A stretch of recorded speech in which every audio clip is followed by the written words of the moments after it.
Halo, selamat pagi anak-anak kelas 4. Apa kabar kalian hari ini? Ibu berharap semoga kabar kalian selalu dalam keadaan sehat dan luar biasa terus setiap hari. Pada hari ini, Ibu akan sedikit membahas dari tugas yang sudah Ibu berikan kepada kalian pada pertemuan yang sebelumnya. Silahkan kalian bisa lihat materinya di buku paket Bupena 4A dan buka ke halaman 184. Ibu ulangi, silakan anak-anak sekalian bisa ambil buku paket Bupena 4A dan buka ke halaman 184. Nah, di sana dari 184 sampai 185 ada soal latihan yang Ibu berikan kepada kalian pada pertemuan yang sebelumnya.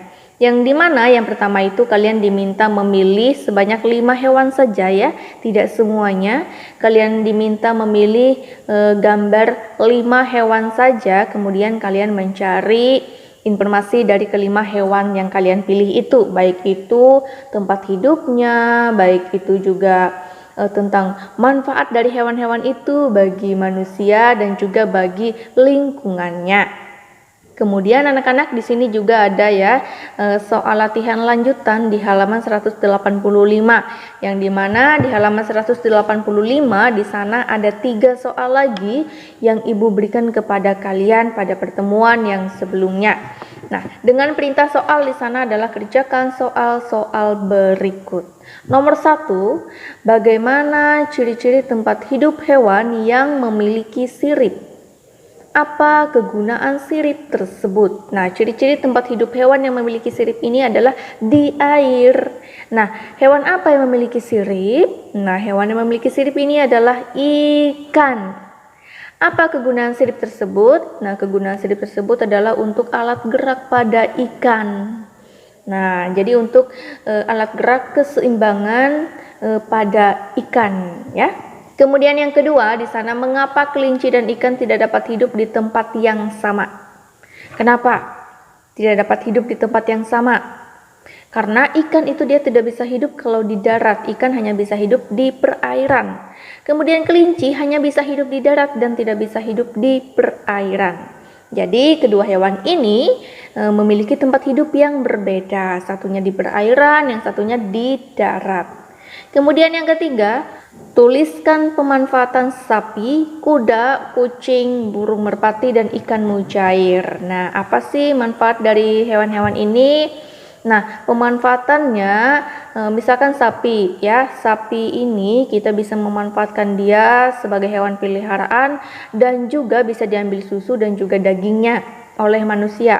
Kemudian kuda. Kuda ini adalah dimanfaatkan sebagai hewan untuk menarik manusia, misalnya seperti menarik delman ya, kalau di Yogyakarta itu disebut dengan andong ya. Nah, jadi pemanfaatan kuda itu seperti itu ya, untuk menarik delman ya pada intinya ya. Kemudian bisa juga dijadikan sebagai hewan peliharaan untuk orang-orang yang lebih suka berkuda, boleh.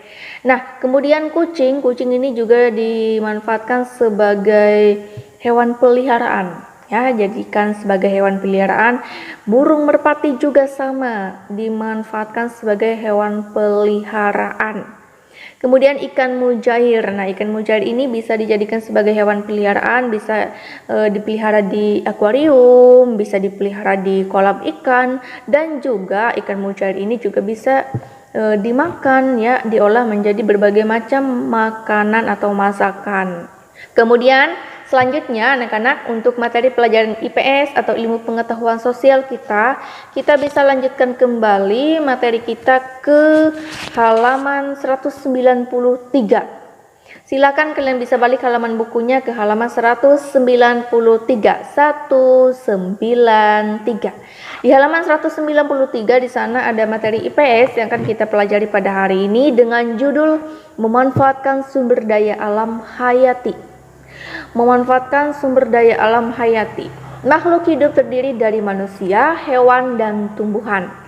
Sebagai manusia, kita perlu merawat hewan dan tumbuhan. Dengan merawat hewan dan tumbuhan berarti kita telah mencintai lingkungan. Kita juga akan mendapatkan banyak manfaat jika merawat hewan dan tumbuhan. Perhatikan gambar-gambar di bawah ini. Kamu bisa lihat ya, di sana ada dua gambar. Gambar yang pertama adalah gambar pohon mangga, yang dimana pohon mangga ini memiliki banyak sekali buah. Pohon mangga yang dirawat akan menghasilkan buah yang dapat kita makan. Kemudian yang kedua, di sini ada gambar ayam. Ayam yang dirawat akan menghasilkan telur dan daging untuk diolah menjadi bahan makanan. Nah, jadi segala sesuatu yang kita rawat itu bisa menghasilkan sesuatu untuk kita. Contohnya seperti tanaman. Kalau tanaman berbuah, contohnya pada gambar ini, ya, kamu bisa lihat di sana ada gambar pohon mangga, ya. Mangga ini ya, atau tanaman mangga ini, jika kita rawat dengan baik, mangga itu akan berbuah. Nah, akan berbuah banyak. Nah, ini bukti bahwa kita bisa merawat tanaman itu. Kemudian hewan, ya. Hewan di sini ada ayam, ya. Nah, ayam ini kalau kita rawat dengan baik, dia akan menghasilkan telur yang banyak, ya. Atau kalau itu adalah ayam petelur, kalau misalkan ayam pedaging, dia akan menghasilkan daging yang banyak sekali, ya. Nah, jadi untuk berat ayamnya itu berat sekali dia kalau untuk menghasilkan daging, ya.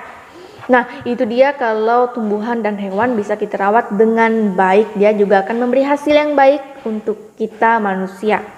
Nah, kemudian di sini anak-anak di halaman 194 di sana ada soal latihan untuk kalian kerjakan sebagai tugas kalian pada hari ini, ya. Di sana dengan perintah soalnya, kerjakan soal-soal berikut. Nah, ini adalah soal yang berkaitan dengan sumber daya alam hayati.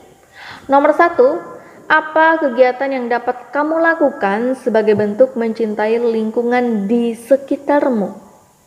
Nomor 2, apa manfaat yang kamu peroleh dengan mencintai lingkungan sekitarmu? Kemudian yang ketiga, perhatikan gambar-gambar di bawah ini. Nah, di sana ada dua gambar, gambar yang pertama dan gambar yang kedua. Gambar yang pertama di sini adalah gambar tumbuhan yang dimana daunnya bagus. Kemudian di gambar yang kedua di sini juga adalah gambar tumbuhan dengan daunnya yang rusak. Tumbuhan manakah yang tidak terawat? Menurutmu, bagaimana cara merawat tumbuhan dengan benar? Jelaskan. Nah, jadi ini ya untuk tugas pada hari ini, silakan kalian bisa jawab dan tulis jawabannya di buku tugas kalian, ya. Kerjakan di buku tugas kalian. Jangan lupa ya anak-anak kelas 4, hari ini ada tugas Ibu berikan kepada kalian dan jangan lupa dikerjakan dan dikumpulkan kepada Ibu agar bisa dinilai. Nah, itu dia ya anak-anak untuk pelajaran ilmu pengetahuan sosial pada hari ini. Selamat mengerjakan tugas di rumah dan pembelajaran hari ini Ibu tutup dengan berdoa. Sampai jumpa.